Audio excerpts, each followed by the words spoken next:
বাংলাদেশে স্মার্ট রাষ্ট্র ব্যবস্থার পরিচালনা এই বাংলাদেশে প্রথম বাংলাদেশ জামাত ইসলাম দেখাই দেবে।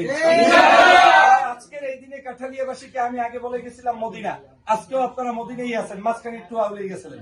হ্যাঁ, তো আজকেও আবার বললাম আপনারা কি মদিনার মানুষ, কারণ হচ্ছে আমি কাঠালিয়ায় এসে দাওয়াত দিয়ে প্রথম যখন ক্যাম্পেইন শুরু করি আপনারা নির্দ্বিধায় আমাকে মেনে নিয়ে যে আদর ভালোবাসা দিয়েছেন সেটা আমাকে সত্যি আমাকে আবেগ আপ্লুত করে। আজকে বিষয় বলতে চাই, শোনেন, ওই দূরের লোক তখনই সুযোগ পায় যখন ঘরের লোক কিছু উল্টাপাল্টা কথা বলে, ঠিক না? আপনি যদি গিয়ে ওদের কানে ঢুকেই দিতে পারেন, আরে আল্লাহ মৃত্যু ফয়জুল তো এক, আরে আল্লাহ আমাদের 10 দল তো এক, আমরা তো সব একসাথে খাই, একসাথে হাঁটাচলা করি, একসাথে মিটিং করি, দেখবেন ওদের হৃদয় কিন্তু কম্পন শুরু হয়ে যাবে।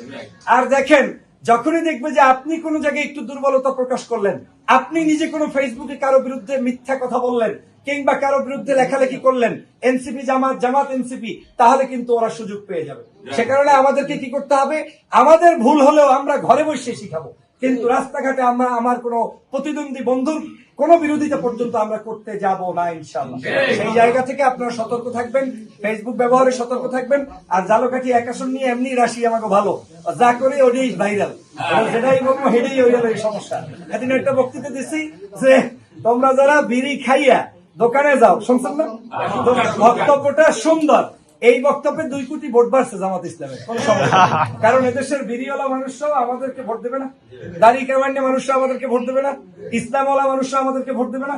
বক্তব্যটাকে মিসলিড করে কিভাবে উপস্থাপন করেছে। আমি বলেছি চায়ের দোকানে গেলে আমার কর্মীরা চা খাওয়া অবস্থায় দাঁড়িপাল্লার দাওয়াত দেবে, আর আমার কর্মী যদি কেউ বিড়ি খেপকেও থাকে হেও বিড়ি খাওয়া অবস্থায় দাওয়াত দেবে, কি দেবে না?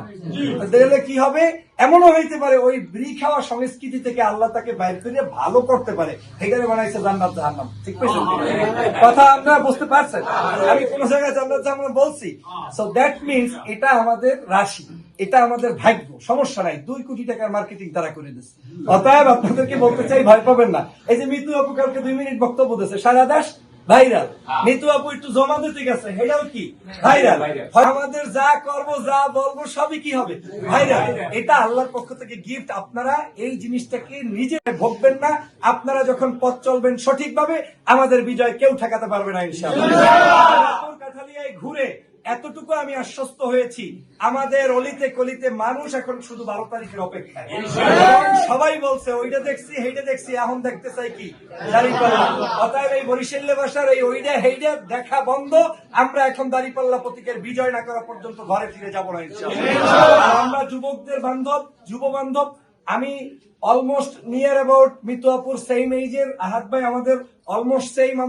আমরা যারা আছি, আমরা একে অপরের ভাষা বুঝি, একে অপরের সংস্কৃতি বুঝি, একে অপরের হৃদয়ের আহ্বানটা বুঝি। অতএব আমাদেরকে নিয়ে সমস্যা নাই।